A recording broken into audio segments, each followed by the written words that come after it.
Donc ce Perek Bet de Shara Koudim, on va parler de cette histoire sur laquelle on s'était accroché de pourquoi est-ce que le Chitsoniut Akeli a sa racine dans l'oreille gauche, alors que la Pnimiut Akeli a son shoresh la narine gauche, et donc il suppose que la Chitsoniut Akeli est de qualité supérieure à la Pnimiut Akeli. Ça, c'est la question qui va nous occuper. Mais avant ça, il rajoute quelque chose sur lequel j'ai pas trop beaucoup de commentaires, mais je pense qu'il faut qu'on s'attarde quand même. Il dit comme ça: Veine otam arba alfin shetizarnu le'el bachotam hem nichnasim bepe vhem na'asim sham arba hevelim. Donc on a vu cette histoire des 4 aleph, c'est ce qui nous a occupé la dernière fois, qui sont au niveau du nez, même si ça passe aussi par l'oreille. Et donc maintenant, il rentre dans la bouche et il nous dit ça devient 4 souffles. Alors, Vehine arba paramim hevel hu begematria kemah. Qu'al yede hashinayim shebetoch hape nithanim otam arba havelim venaasim kemah venigmaret perolatan. Et donc ces 4 fois, si on prend 4 fois la gematria de hevel, ça donne kemah, la farine, parce que par le biais des dents qui sont dans la bouche, ces 4 souffles vont être moulus, littéralement, et ça va devenir kemah, de la farine, et ça va compléter leur travail. Bon, ce qui est hyper bizarre. D'où ça sort? Ça n'a aucun rapport avec ce qu'on dit avant, ça n'a aucun rapport avec ce qu'on dit après. Ça tombe comme ça, comme un chose. C'est pas entre autres les dents qui forment la voix. C'est-à-dire, sans dents, est-ce qu'on pourrait prononcer toutes les alors, voilà, effectivement. Alors, avant ça, il y a un premier problème qu'on peut évacuer.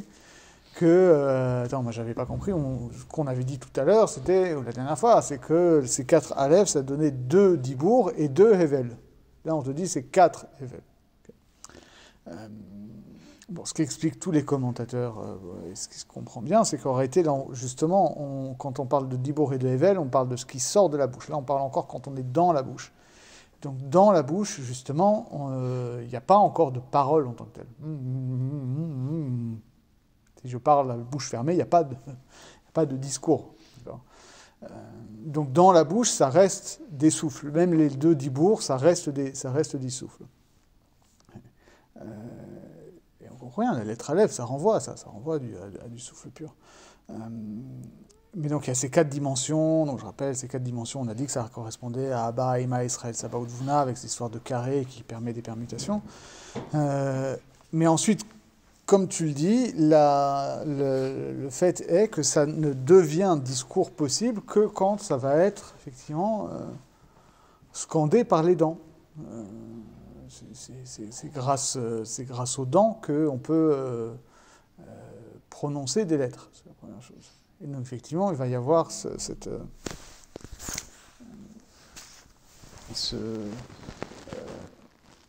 action conjointe du souffle du souffle qui vient du nez et de la bouche avec les organes propres de la bouche, c'est-à-dire les dents, qui vont permettre de former ce discours. Mais qu'est-ce que la farine vient faire là-dedans? Qu'est-ce que la farine vient faire là-dedans? Alors déjà, avant ça, je pense que les dents, ça permet de former non seulement les mots, c'est vrai, mais le Malbim, il dit quelque chose qui est très beau dans le Pérouge sur Shir HaShirim, où on dit Shinayir Ka'ed al-Aizim. Donc on parle des dents de la bien-aimée, et le Pérouge de Malbim, c'est d'expliquer qu'à chaque fois, cette bien-aimée-là, c'est la Neshama. Pour lui, c'est ça le pshat de Shir HaShirim. C'est que Shir HaShirim, c'est la biographie spirituelle de Shlomo HaMelech. C'est l'histoire d'amour entre la Neshama de Shlomo HaMelech et HaKadosh Baruch Hu. Donc quand on décrit le bien-aimé, on décrit les attributs de HaKadosh Baruch Hu. Quand on décrit la bien-aimée, on décrit les attributs de l'âme. Et donc, ça veut dire quoi? C'est quoi les dents de l'âme? Et bien, en fait, ils disent que ce qu'on est un peu en train de dire ici, C'est-à-dire que de la même manière que les dents matérielles, elles permettent d'articuler une parole physique, de la même manière, les dents de la Neshama, c'est ce qui permet à la Neshama d'articuler sa pensée, d'articuler son discours, indépendamment de la matérialité. Il renvoie même à Kant, il dit il y a 32 dents, il y a 16 dents sur la mâchoire supérieure et 16 dents sur la mâchoire inférieure, ça correspond aux 16 catégories et aux 16 schèmes de l'analytique transcendantale, de la critique de la raison pure. Et il dit, voilà, Sefer Bikuret HaSechel, le livre de la critique de la raison pure. Malbim. Donc c'est intéressant, c'est-à-dire qu'effectivement, on a, avant la bouche, on a une pensée qui est là, mais qui a un souffle, mais qui est non articulé. Et la pensée, pour s'exprimer, elle va s'articuler, elle va être, effectivement, elle va être moulue, on va la passer à la moulinette des catégories, des schèmes, et c'est comme ça qu'elle va s'exprimer. Mais ça ne nous dit pas le rapport avec le Kemar. Excuse-moi, comment il est passé avec les 16 dents et les 16... Voilà, les 16 dents du haut, c'est les 16 catégories de l'entendement d'après Kant, et les 16 dents du bas, c'est les 16 schèmes. Je ne rentre pas dans le détail, parce que Kant, c'est un peu compliqué. Lui, il renvoie à ça, et après, il faut aller lire la critique de la raison pure pour voir ce que c'est que c'est... Mais c'est intéressant, c'est-à-dire qu'en réalité, les catégories, ça va être justement des notions très abstraites, de logique pure, on va dire, et les schèmes, c'est comment est-ce que ces catégories-là, elles vont s'appliquer au réel. C'est-à-dire, par exemple, comme catégorie, on va avoir la notion de quantité, et comme schème, si je ne dis pas de bêtises, parce que je n'ai pas lu Kant depuis longtemps, mais on va avoir le nombre, par exemple. Et ça correspond à ce qu'on a dit, à ce dont on est en train de parler, c'est-à-dire cette mâchoire supérieure et cette mâchoire inférieure qui renvoient à Chochma et Bina, qui sont deux faces de la même pièce, c'est-à-dire du fonctionnement de la pensée, mais il y en a une qui est plus du côté de l'abstraction et plus l'autre du lien avec le concret, quoi. Et que c'est justement ce passage de cette pensée inarticulée à une pensée articulée par les dents, que ce soit les dents de la parole ou les dents de la pensée, qui vont moudre finalement ces souffles. Alors il faut qu'on réfléchisse à cette notion de farine. Ça veut dire quoi la farine finalement? En réalité c'est en lien avec Pessah. On anticipe un petit peu, mais c'est en lien avec... Quand est-ce qu'à Al-Pi Halacha, on parle de farine? C'est notamment au niveau de Pessah. Qu'est-ce qu'on sait en termes de Chot Pessah sur la farine et le blé? Tout simplement que si le grain de blé il est entier, il ne peut pas devenir chametz. Parce que l'eau ne peut pas pénétrer dedans. Qu'il faut que le grain il soit moulu pour que l'eau puisse pénétrer dedans et que ça puisse devenir chametz, ou que ça reste matzah. D'accord? Et à mon avis, c'est ça un peu qui est dit. Alors, il y a un pérouche ici, à qui on le doit.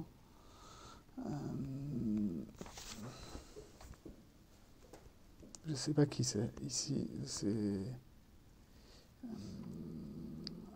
soit le Ramaz, soit Rav Nathan Shapiro. Peut-être c'est plutôt le style de Rav Nathan Shapiro. Vous voyez qui c'est Rav Nathan Shapiro? C'est un des auteurs, un des Mekoubalim, comme son nom l'indique, polonais. Parmi les premiers disciples de la deuxième génération après le Harizal, on va dire. Ça a été un des premiers Ashkénazes à partir à Tzfat en Eretz Israël pour apprendre auprès des élèves directs du Harizal, et il a écrit pas mal de sorim là-dessus. Mais c'est cette école polonaise, donc avec comme ça beaucoup de remazim, beaucoup de gématriotes et tout. Il dit comme ça, enfin si c'est lui, hein. נראה לעניות דעתי שזה סוד, אם אין קמח אין תורה. אם הם הארבע הבלים נטחנים על ידי השיניים ונעשים קמח, אי אפשר להתגלות הק"ב אדוון, שהם נקראים תורה. שעל ידי פתיחת הפה יצאו 5 מוצאות הפה, שהם כ"ב אדוון. Donc il dit, Kemach, lui, ça lui évoque ce pidgam de Pirkei Avot. S'il n'y a pas de farine, il n'y a pas de Torah. Et s'il n'y a pas de Torah, il n'y a pas de farine. Qu'est-ce que ça veut dire? S'il n'y a pas ces 4 souffles qui vont être moulus par les dents et qui vont devenir la farine, alors il ne peut pas y avoir de dévoilement des 22 lettres qui, elles, sont la Torah, au sens Torah écrite, quoi. Parce que quand on va ouvrir la bouche que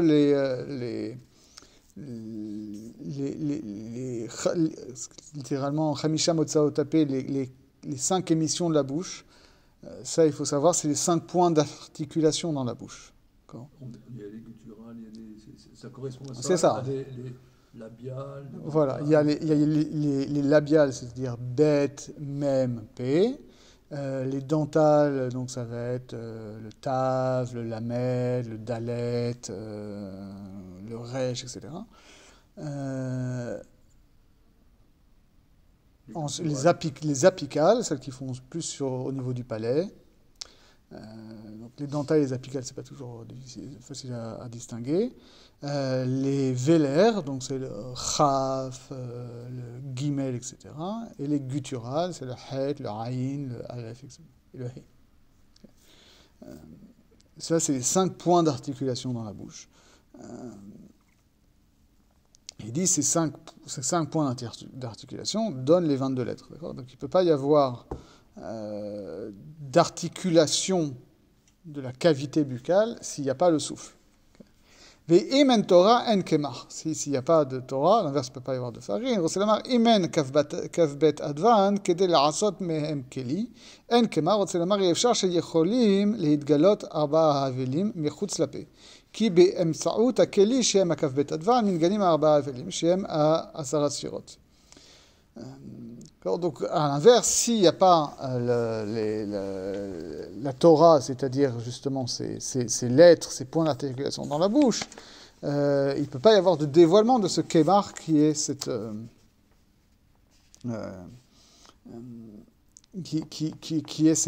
qui sont ces 4 souffles. Ça ne peut pas s'exprimer en dehors de la bouche. Lui, il appelle les kaf-bet otiyot, il appelle kelim. Oui, voilà. Ça, c'est les kelim, et les evelim, c'est les 10 sphirot, au sens des lumières. La chen en kiyum la zeb et l'osé. La zeb et l'osé. Donc, il ne peut pas y avoir l'un sans l'autre. La chen, pe vechotam gimatria kemach, sheikar gilouy ot adalet ou bechotem ou pe, aval beozen. Et la manière, ces 4-là, ils se manifestent avant tout dans la bouche et le nez, donc c'est pour ça que c'est Gematria Kemach. Bon, c'est bien joli, mais je ne suis pas encore pleinement satisfait. Je pense qu'il y a beaucoup de choses derrière, en fait. Parce que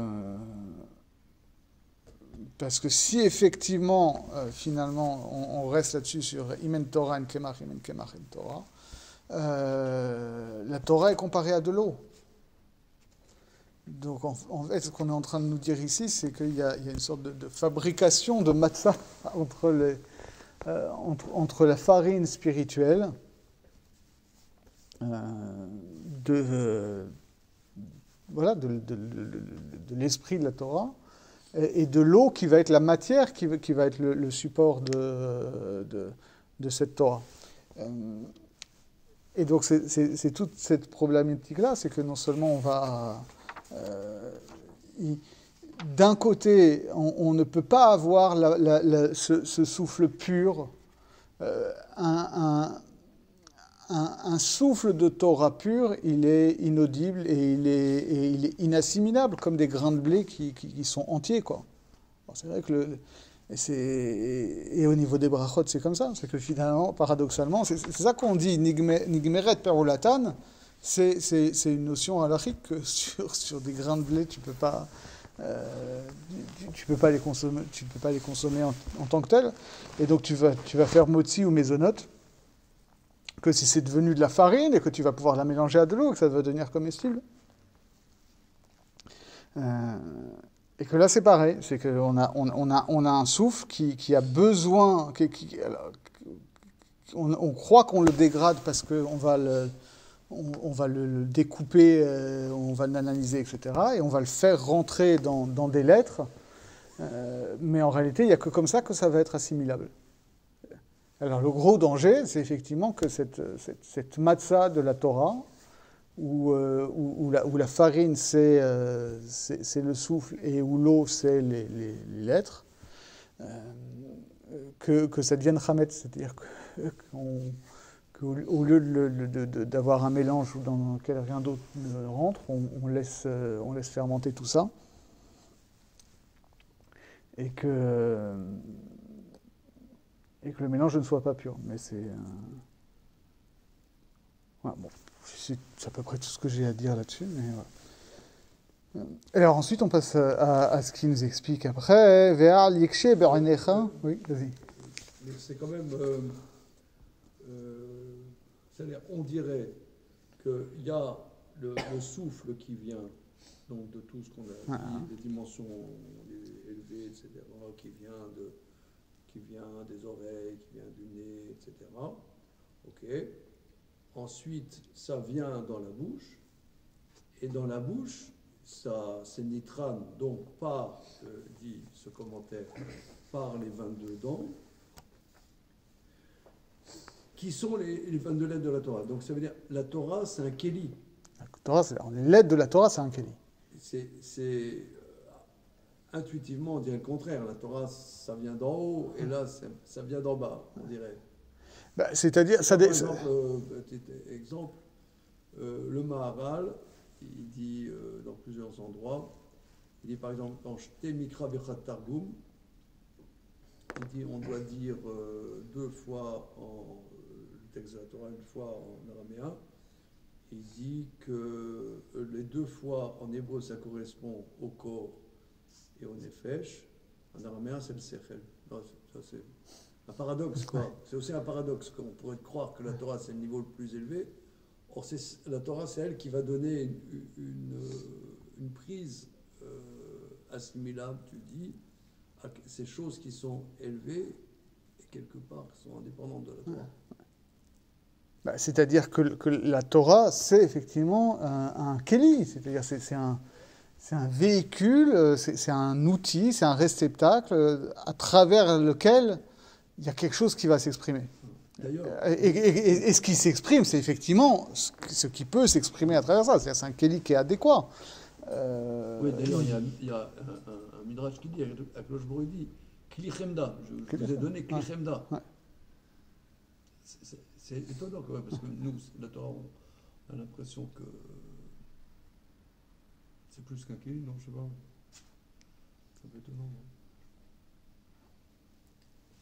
Bah, moi, La Torah a été donnée à l'homme aussi. C'est-à-dire que si on rentre dans les dimensions spirituelles, la Torah n'existe pas en tant que telle. C'est un don pour l'homme. Donc à partir du moment où c'est un don pour l'homme, il faut bien la traduire humainement. C'est-à-dire qu'il y a un passage en fait un peu spirituel et matériel, pas matériel, mais entre un spirituel concret. Quelque chose qui est fait pour être sur Terre. Oui. Mais c'est un peu surprenant. On pourrait s'imaginer qu'un matin de Torah, Dieu nous donne sa pensée. Oh non, c'est pas sa pensée. Il nous passe sa perceuse. C'est le lien entre lui et nous, quoi. Donc c'est le kéli qui nous permet de nous rapprocher de lui. Donc ça reste un moyen de se rapprocher ou d'avoir une certaine compréhension de Dieu. Un contact. Ouais. Il y a une Agada dans la Gemara que je cite tout le temps, mais parce que pour moi elle est vraiment fondamentale, c'est l'histoire du goy qui veut devenir juif, mais qui dit je veux que Torah Shebirtav. Donc il va voir, parce qu'il dit ouais, moi je suis carré, tu vois. C'est l'histoire des rabbins qui inventent des trucs autour de la Torah, ça m'intéresse pas. Moi je veux le vrai truc, c'est Torah Shebirtav. Donc il va voir Shammai, et puis Shammai il dit t'es gentil, mais en fait tu as fait ton truc dans ta tête, mais c'est pas ce que moi j'enseigne, donc ça sert à rien de venir me voir. Et il va voir Hillel, et Hillel lui dit bon, ok, je vais dire ça, on apprend Aleph Bet. Tu connais pas l'hébreu. On apprend Aleph Bet. Alors là, ça c'est Aleph, Bet, Gimel, Dalet, tu viens demain, on apprend la suite. Le lendemain, il lui dit voilà, ça tu te rappelles ce qu'on a vu hier, ça c'est Lamed, ça c'est Chet, ça c'est Noun, ça c'est Aleph. Il dit mais c'est pas ce que tu m'as appris hier. Il dit mais c'est ça, Torah chez BLP. Si tu n'as pas quelqu'un qui t'explique ces lettres-là, elles se lisent comme ça. Et ça forme des mots, et ces mots-là, ils veulent dire ça, mais lacha, ça veut dire ça, etc. Et suivant l'ordre des mots, si le verbe il est avant ou après, ça n'a pas le même sens, etc. Si tu n'as pas quelqu'un qui te transmet ça, tu peux avoir tout Torah chez Birtav, c'est juste des taches d'encre sur un parchemin, ça ne veut rien dire. Je peux te donner un truc voilà, écrit en alphabet khmer, ça peut contenir les plus grands secrets du monde, s'il n'y a pas quelqu'un qui t'explique comment lire, ça ne sert à rien. Et ça, c'est vrai à tous les niveaux.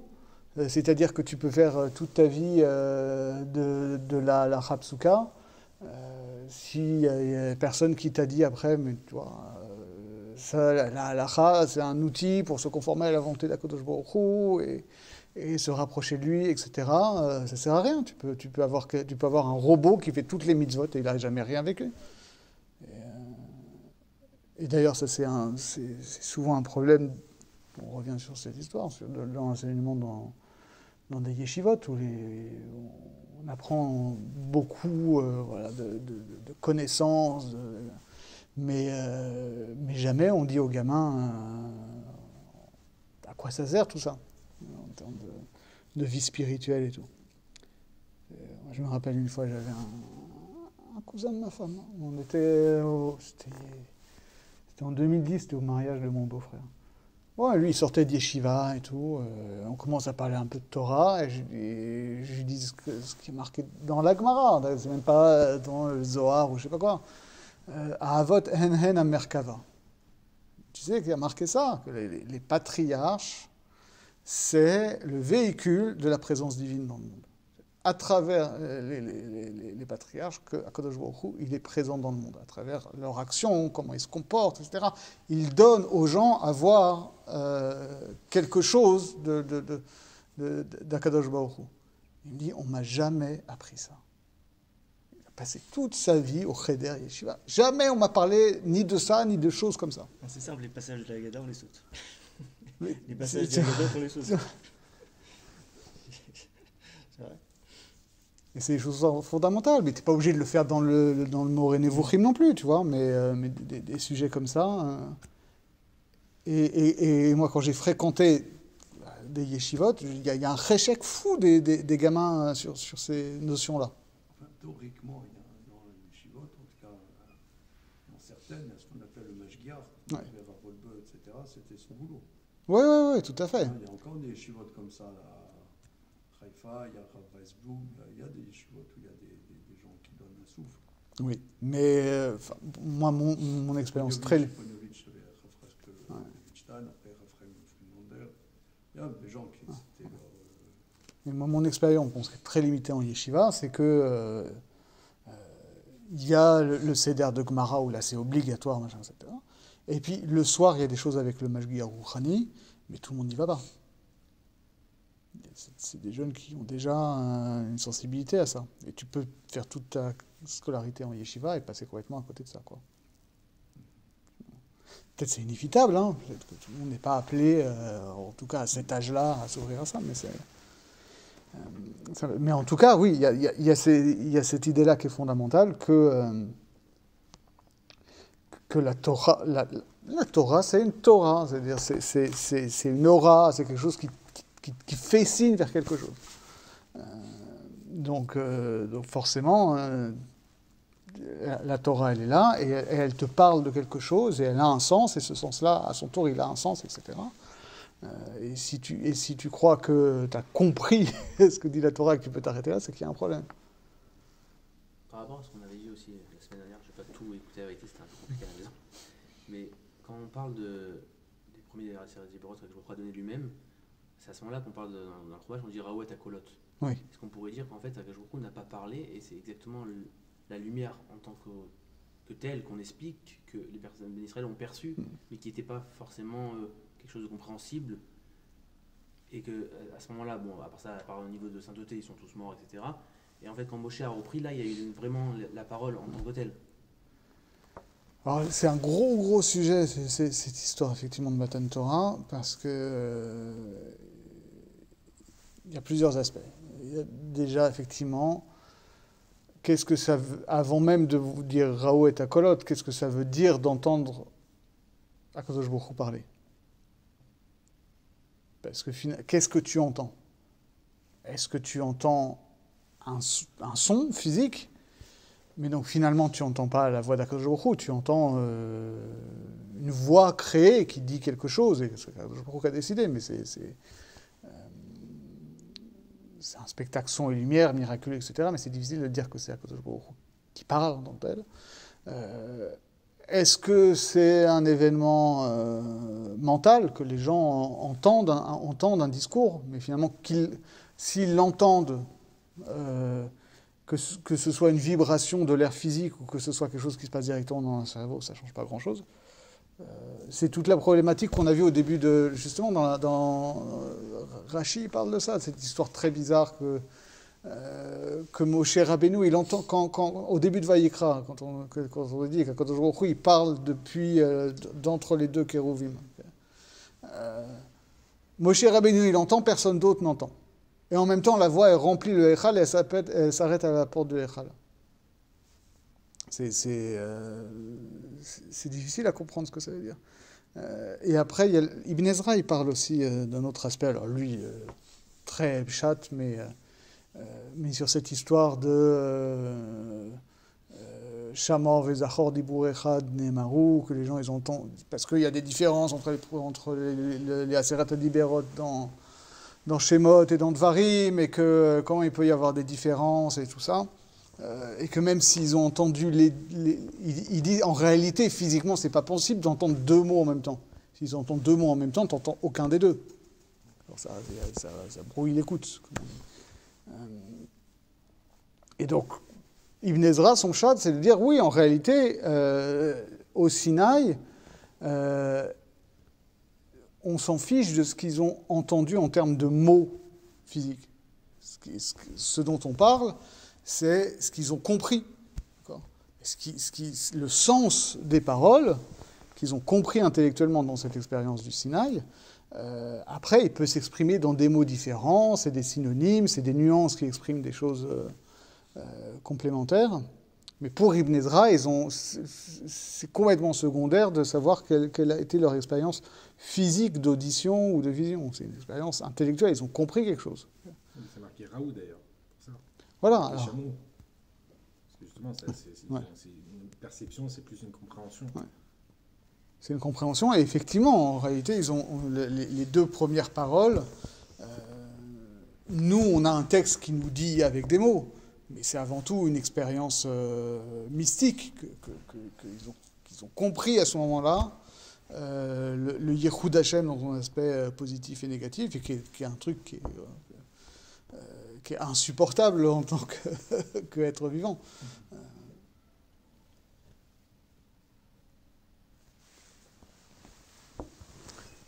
En fait, il y a des choses qui ne s'écrivent pas.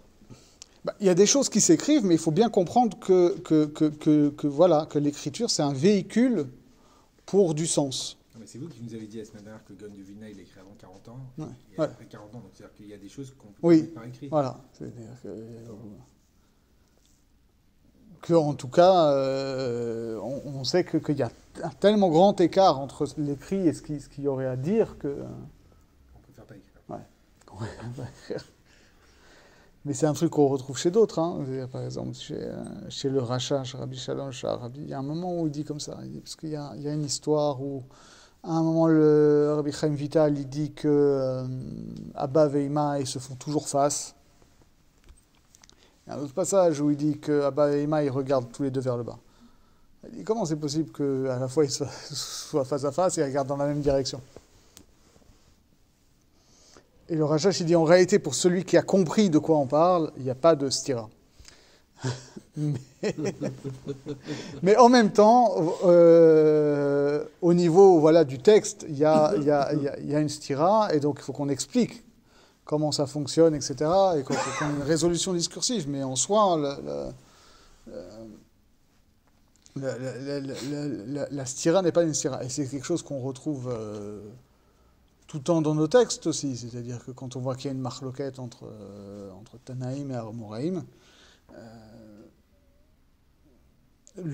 l'opposition, c'est pas qu'elle est de façade au sens où il n'y a pas de désaccord, mais on comprend bien que finalement, la chita de l'un et la chita de l'autre, c'est tous les deux des regards valables sur la même problématique qu'on ne pourrait pas exprimer autrement que dans cette pluralité de vues, quoi.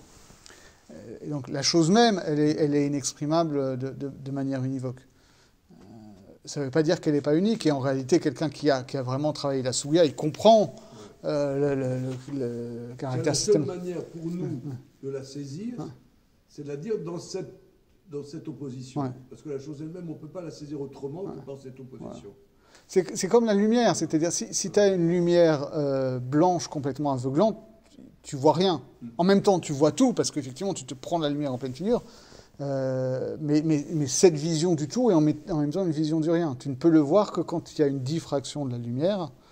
Et alors tu vas dire, ah ouais, mais tu vois, il y a une contradiction entre le rouge et le vert. Non, il n'y a pas de contradiction entre le rouge et le vert, c'est deux expressions de la même lumière, mais c'est la différence entre le rouge et le vert qui te permet de voir cette lumière. Et là, c'est ce qui se passe aussi avec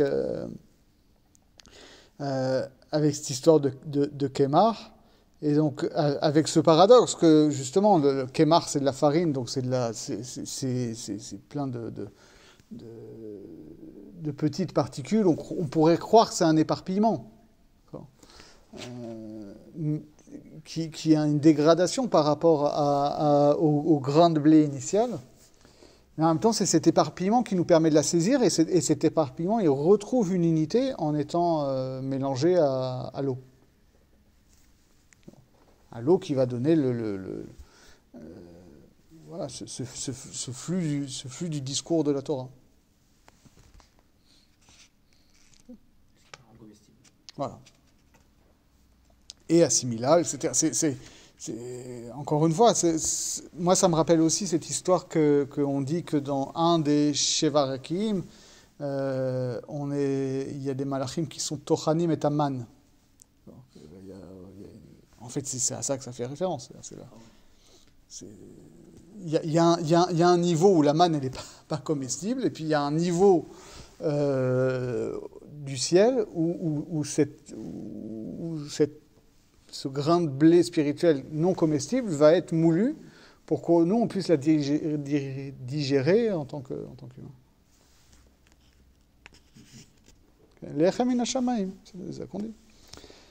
V'adik shebe'onecha ma shekatavnu le'el, ki min or ozen smol hanichnas bepe na'ase mimenu hitzoniut hakeli, ou min nekev chotam smol na'ase pnimiut hakeli. D'accord?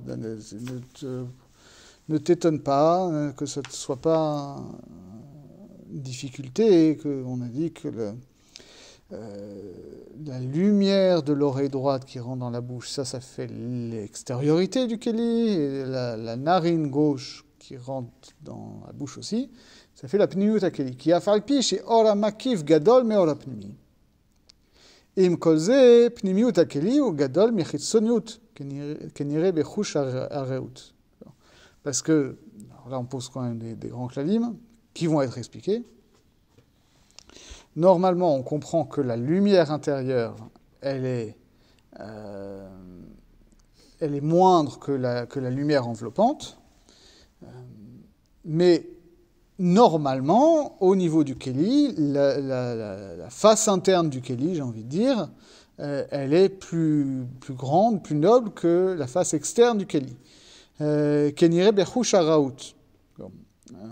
Alors ça, il faut savoir ce que ça veut dire. De quoi on parle en quoi est-ce qu'on constate ça dans notre expérience quotidienne? Je pense que ça réfère au corps humain, tout simplement. C'est-à-dire qu'on a Si on examine le corps humain, les organes internes sont plus proches de la vitalité que la peau. D'accord ? La peau, c'est déjà un petit peu mort en tant que tel. D'accord ? Et pareil, au niveau de la peau elle-même, la face externe de l'épiderme, interne de l'épiderme, elle est vivante, la face externe, c'est déjà des peaux mortes, etc. Il y a les muqueuses, on voit bien que c'est plus sensible et plus fragile et plus important en termes de fonctionnement du corps que l'extériorité de la peau. Et plus on va à l'intérieur, plus on atteint des organes vitaux qui sont liés aux fonctions vitales, à des fonctions positives, on va dire, alors que les organes plus extérieurs ont une fonction négative. Alors la peau, c'est très important, mais la peau, c'est avant tout une protection. Je pense que c'est à ça qu'il veut faire référence. מה שאין כן בבחינת האורות, כי האור הגדול שלו יוכל הכלי להגבילו ולקבלו בתוכו, ישאר בחוץ, בסוד אור מקיף. Alors que au niveau des lumières, c'est à l'inverse, la lumière qui rentre, elle est limitée par la capacité d'accueil du Keli, et ce qui outrepasse les capacités du Keli, elle reste à l'extérieur. Donc la lumière interne, elle reste dans le Keli. Donc normalement, le schéma classique qu'on a, c'est que Or Makif c'est plus grand que Or Pnimi, et Keli Pnimi c'est plus grand que Keli Chitzon. Donc autrement dit, là, si on voulait classer les quatre en hiérarchie, le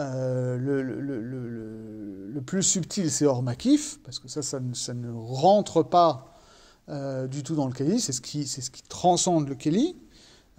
Ensuite, il y a Or Pnimi, c'est la vitalité du Keli en tant que tel. Ensuite, il y a Pnimiut HaKeli, c'est ce qui est véritablement le support de Or Pnimi. Et ensuite, Chitzoniut HaKeli, c'est juste ce qui va protéger la Pnimiut HaKeli. Et donc, dans ce schéma-là, il n'y a pas de rapport entre Chitzoniut HaKeli et Or Makif.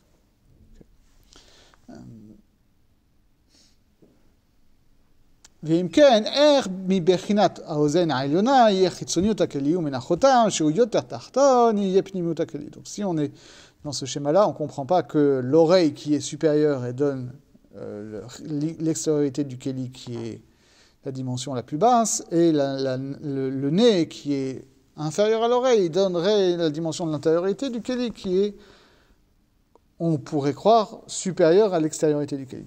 והתשובה בזה היא, alors maintenant on a la réponse, כי האור כולו הוא שווה בהשוואה אחת. En réalité, fondamentalement, la lumière, elle est égale. וכאשר רוצה להיכנס ולהיות נגבל תוך הכלי, אז האור שאינו יכול להיכנס תוך הכלי נשאר בחוץ בבחינת מקיף. Donc fondamentalement, c'est la même lumière.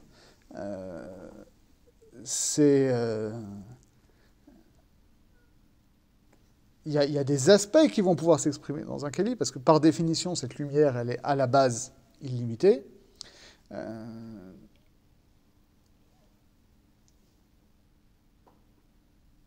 Et il y a certains aspects qui vont pouvoir s'exprimer dans tel keli, et d'autres qui ne vont pas pouvoir s'exprimer dans tel keli. On peut filer la métaphore de la lumière, c'est-à-dire que ça c'est quelque chose... Rabbi Moshe Cordovero, il utilise cette métaphore. Il dit finalement, les kélim, c'est comme des prismes, d'accord, ou des verres colorés. C'est la même lumière qui s'exprime, sauf que suivant tel kéli, c'est telle couleur du prisme ou telle couleur du prisme qui va s'exprimer. Et donc ce qui ne va pas pouvoir s'exprimer par ce kéli-là, ça va rester à l'extérieur. Ça ne veut pas dire que dans la lumière même, il y a des qualités différentes. C'est la même lumière, sauf qu'il y a des choses qui s'expriment par tel Keli et des choses qui ne s'expriment pas par tel Keli. Et donc ce qui ne s'exprime pas, c'est ce qu'on appelle Bechinat Makif. Ve'or apnimi ou meir bebifnim akeli. Ve'over ha'or al chatsi envi dofen akeli. Mitzad pnimiut adofen. Et donc, ce qu'il faut bien voir, c'est que en réalité, ces orot et ces kelim ne vont pas rester séparés. C'est-à-dire que c'est pas comme justement un vase en matière absolument imperméable, où la lumière resterait à l'intérieur et ne pénétrerait pas dans les parois du Keli. Là, en réalité, la lumière intérieure, elle va transformer la face interne du Keli.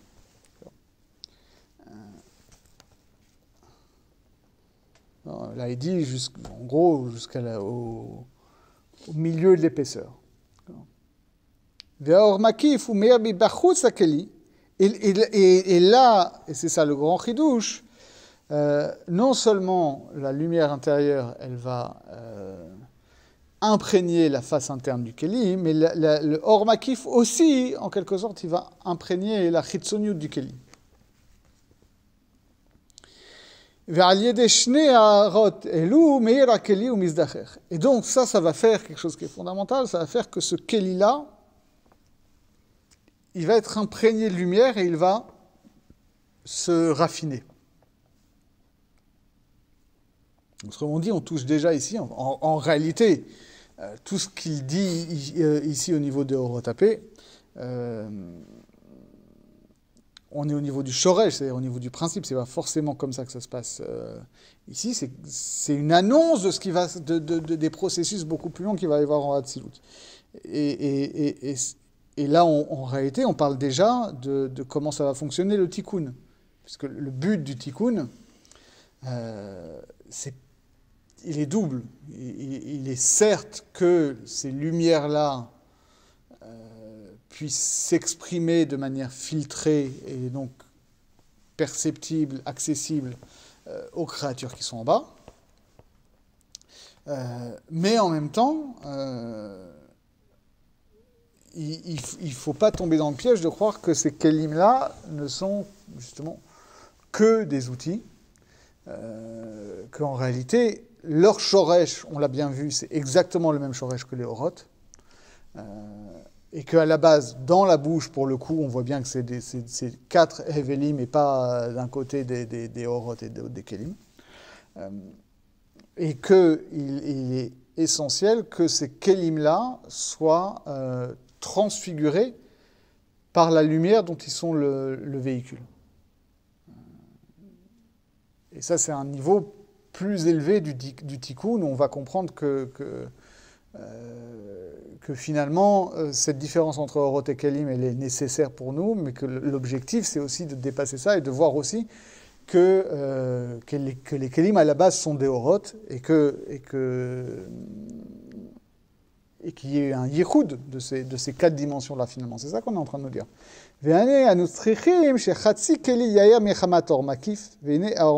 Donc on a besoin aussi que la face externe du Keli devienne lumineuse en recevant sa luminosité du Or Makif. Veine Or Makif gadol meod, velo haya over harato venivla umeir bedofen akeli, ki yesh yachek ve'efresh ve'evdel gadol benhem. Or, en même temps, on a un problème. Parce qu'on a dit que la définition de Or Makif, c'était cet aspect de la lumière que le Keli ne pouvait pas exprimer et supporter. Alors, comment tu peux me dire qu'il va pouvoir... maintenant, le Keli va pouvoir être transfiguré par ce Or Makif. Par définition, ce Or Makif ne peut pas rentrer dans le Keli. Et c'est ce qu'on exprime là, c'est que finalement il y a une distance infranchissable entre Or Makif et le Dofen Akeli. Valken usrach shepnimiut akeli agerua yishtave imor apnimi agerua umeirim ze baze וכן חיצוניות הכלי המעולה יאיר בו, אור המקיף והמעולה. Et donc, la première résolution qu'on nous donne, c'est nous dire que inachinami, en réalité, ce que nous on perçoit, c'est effectivement ce que nous on perçoit instinctivement, c'est cette hors pnimi qui s'exprime de manière primordiale dans le Keli. Elle s'exprime dans la pnimiut à Keli. Donc là, c'est plus visible. Mais en réalité, cette pnimiut à Keli, c'est le Keli de hors pnimi. Et la chitzoniut à Keli, en réalité, c'est le Keli de hors makif. C'est un Keli paradoxal. C'est le Keli de la lumière qui ne peut pas être dans un Keli. C'est-à-dire c'est inférieur et c'est le Keli de quelque chose de supérieur. Alors, ça nous apparaît inférieur parce que c'est moins pénétré la lumière. Son imprégnation de la lumière nous paraît moins évidente, parce que, par définition, le hors makif, c'est ce qu'on a plus de mal à percevoir. Mais en réalité, c'est quand même quelque part le support de hors makif. Et si elle était vraiment trop grossière, alors hors makif ne pourrait pas du tout pénétrer dedans. Et donc hors makif serait... Qu'est-ce que ça veut dire? Ça veut dire que ça pénètre. C'est-à-dire que le hors makif ne peut pas pénétrer la chitzoniut hakeli au même degré que le hors pnimi pénètre la pnimiut hakeli. Et donc, ça va moins le pénétrer.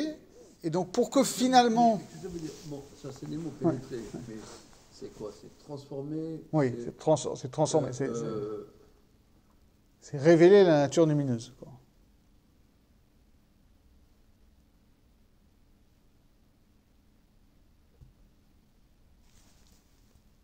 Parce que le but, c'est que finalement, chitzoniut hakeli et pnimiut hakeli, ce soit un seul keli qui ait le même degré de transfiguration lumineuse. Donc comme hors makif va moins pouvoir transfigurer la chitzoniut hakeli, il faut que déjà de base la chitzoniut hakeli elle soit à un degré supérieur. Ça c'est la première explication qu'il donne.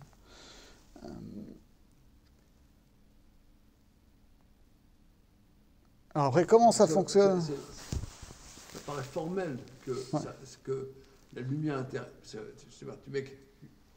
C'est idiot. Mais tu mets quelque chose dans une tasse, la tasse s'appelle pas dans la tasse. Donc on voit pas... ça a l'air... Un Keli, c'est pas fait pour transformer. Un Keli, c'est fait pour rester comme il est. Non, ça dépend quel Keli, quoi. Bien, ouais. Il y a une sorte de blia quand même. Je pense qu'il y a... Mais au niveau du corps humain, on voit dans la Gemara, dans Maseret Baba Metzia,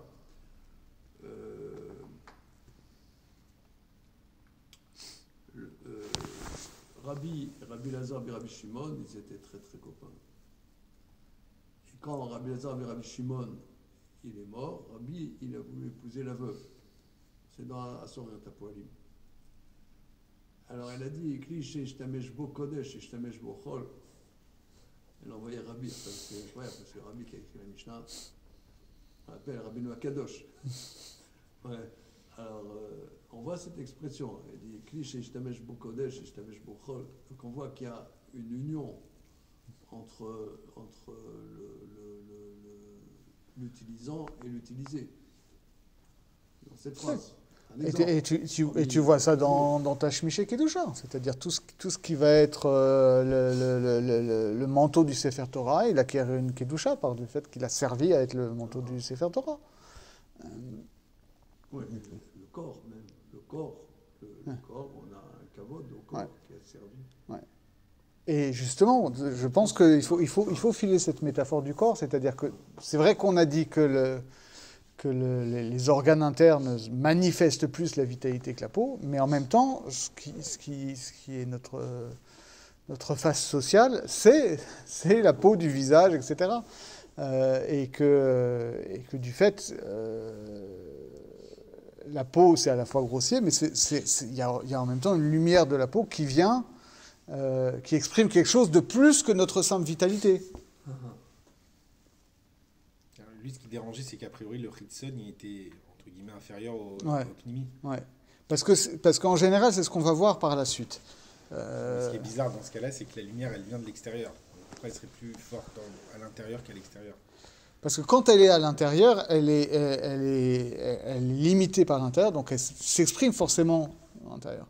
Alors que si elle est extérieure, je veux dire, tu vois, si tu mets un filament dans une ampoule, bah, tu as une ampoule lumineuse, d'accord? Mais si ton filament est à l'extérieur de l'ampoule, il y a un peu de lumière qui va aller sur l'extérieur de l'ampoule en verre, mais ça va pas, c'est pas ça qui te fait une lampe. D'accord. Et de la même manière au niveau de la neshama, c'est-à-dire que tu peux avoir quelqu'un qui a une aura incroyable, s'il n'y a pas de vitalité suffisante pour que tout simplement l'intérieur de son corps il fonctionne, tu n'as rien. Tu peux avoir les deux cas de figure, c'est-à-dire tu peux avoir des gens qui ont beaucoup de vitalité mais qui n'ont aucune aura, et pour le coup ça se voit sur leur visage, sur leur façon d'être au monde. Et à l'inverse, tu peux avoir ce qu'on va appeler des chivrés lochot, quoi. C'est-à-dire des gens où il y a une aura particulière, mais le keli, les nishbar et la chiyut qu'il y a, elle tient pas dans le keli, quoi. Malheureusement, on en a connu aussi. Hein. Et ça, tu peux le dire à différents niveaux. Ça peut être au niveau du corps, ça peut être au niveau de la psyché. Hein. Tu peux avoir des gens qui sont des grandes neshamot, mais soit qui ont eu un traumatisme et donc le truc ne fonctionne plus, ou qui sont dépressifs. Et donc, il ne faut pas confondre les deux. Mais comme il l'a dit, ça, en fait, ça s'inscrit dans ce qu'on, à mon avis, dans ce qui vient d'être dit. C'est Emen Kemach en Torah, Emen Torah en Kemach, c'est-à-dire qu'on a besoin de ces quatre dimensions-là en même temps. Si on a une qui manque, il y a un vrai problème. Okay. Donc ça, c'est la première chose. Gam yesh siba acheret, vei krova el aniskeret. D'accord. Donc deuxième explication qui est proche de la première. Veu ki hine or hamakif. Heshko vehefzo leidabek ima or hapnimi. Alors ça, c'est une nouvelle notion très importante. C'est que fondamentalement, ces lumières-là cherchent à reproduire, à retrouver leur union. ולכן, אם חצי הדופן של הכלי מצד החיצון לא היה זך יותר, לא היה עובר בו אור המקיף, והיה האור הפנימי חסר מלקבל אור המקיף. Et donc, il faut qu'il y ait une certaine porosité du keli. Et donc, autant, c'est pour ça que c'est proche de ce qui vient de la première explication, autant Or Pnimi, il est enfermé dans le keli, donc naturellement, il va rayonner vers l'extérieur et il va traverser l'intériorité du keli. Mais le Or Makif, parce qu'il n'est pas Mugbal dans le keli, si la Chitsoniut à keli est trop imperméable, il ne va pas pouvoir pénétrer. Or, ces lumières-là veulent se rejoindre. Et elles vont se rejoindre précisément au milieu de l'épaisseur du keli.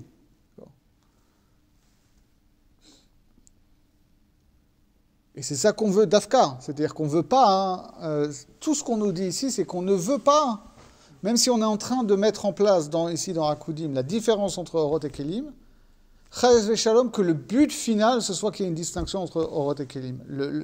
L'objectif final, c'est que les Orot qui sont séparés par le Keli se rejoignent pour reformer une seule lumière et que par ce processus, elles transfigurent le Keli par l'extérieur et par l'intérieur et que le point de leur union, ce soit précisément au cœur de l'épaisseur du Keli, pas à l'extérieur.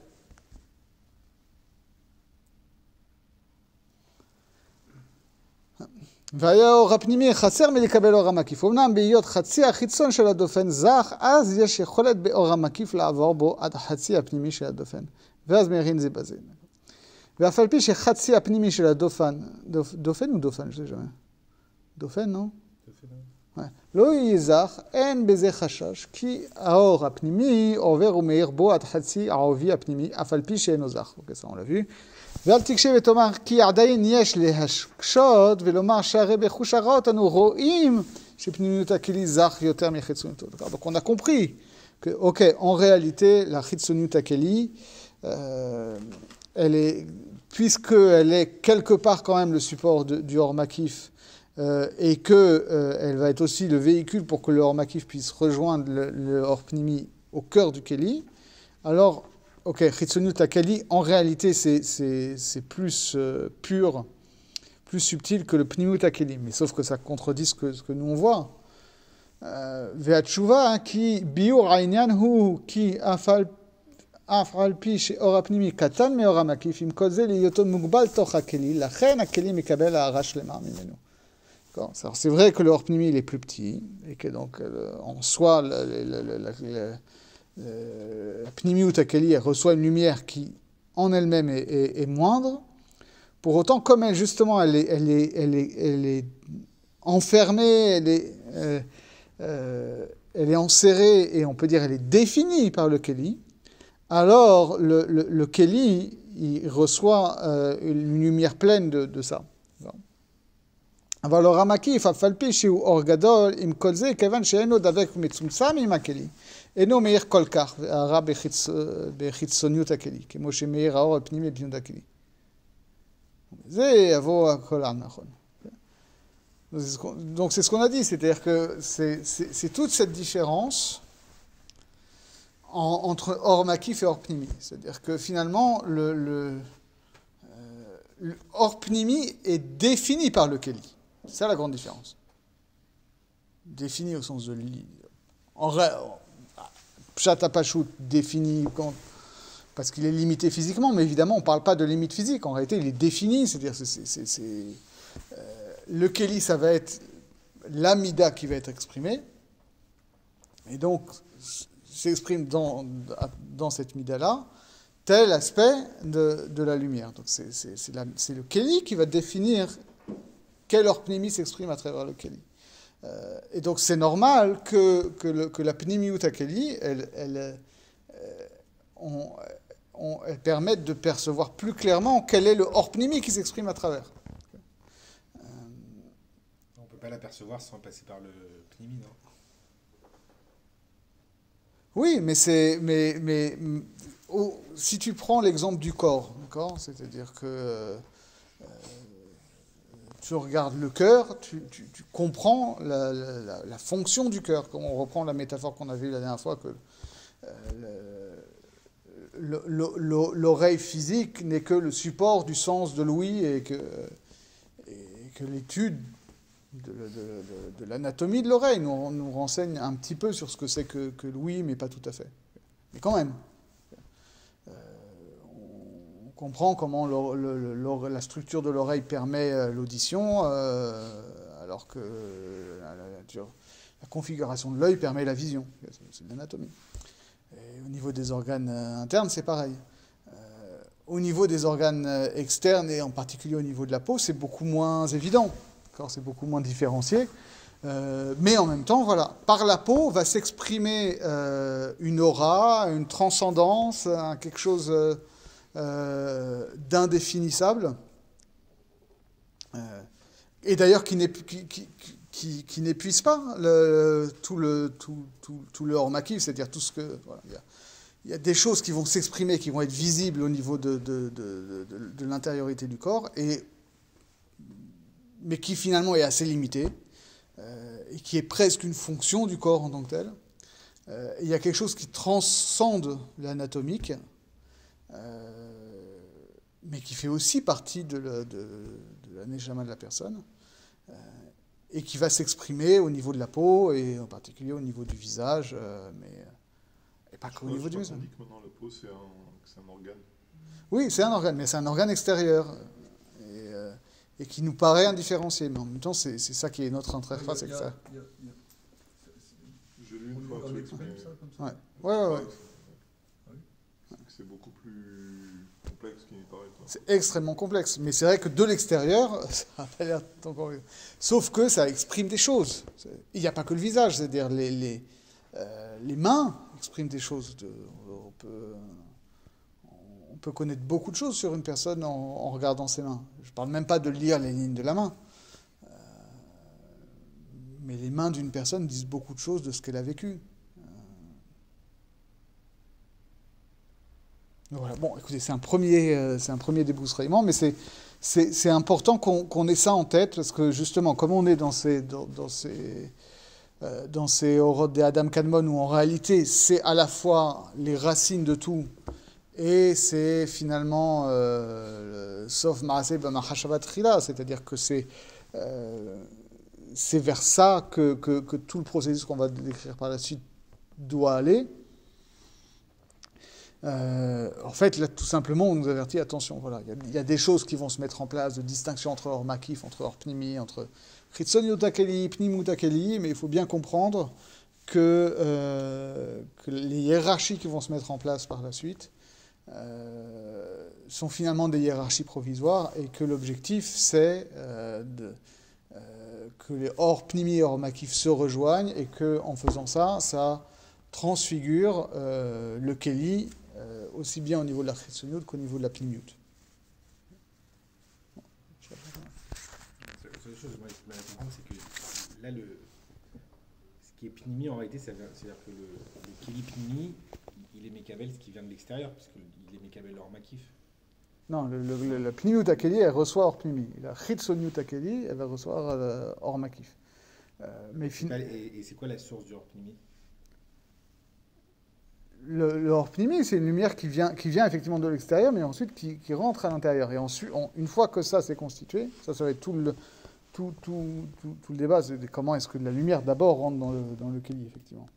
Mais une fois qu'elle est rentrée, il y a un équilibre qui se passe, mais que cet état-là, où on a un Or Pnimi et un Keli et un Or Makif, ce qu'on vient nous dire ici, c'est que ce n'est pas le but final de tout ce processus. Le but final, c'est qu'il y ait une imprégnation et une transfiguration des Kelim. On a vu dans les séances précédentes que c'est au niveau de la bouche que commencent les Kelim. Oui. N'est-ce pas? Mais qu'est-ce qui fait qu'il y a un Keli? Alors, c'est ce qu'on va voir par la suite. Justement. Toute la suite dans Shara Akudim, c'est comment est-ce que petit à petit, par d'infimes degrés, on va avoir ce Keli qui va se constituer à partir de ce qu'on avait jusqu'à présent, c'est-à-dire que des Oroth. Et ça va être un mouvement, on va le voir, justement, de pénétration, de retrait, etc. Sans vouloir simplifier, mais la parole, c'est pas un Keli en soi déjà? Le fait de pouvoir mettre des mots sur quelque chose qui est... Oui, justement, c'est ce qu'on a dit, c'est ça, c'est ce qu'on a. Mais Tout ça bien quand même. C'est vrai, on peut le décrire, mais quel est le Shoresh? Ouais. Que tout d'un coup, on parle de Keli. C'est vrai, c'est au niveau de la bouche. Ouais. Bah, c'est ce qu'on va voir après, justement. C'est comment est-ce que d'abord le Keli, ensuite les Kelim vont être formés. Ok? Donc, on est le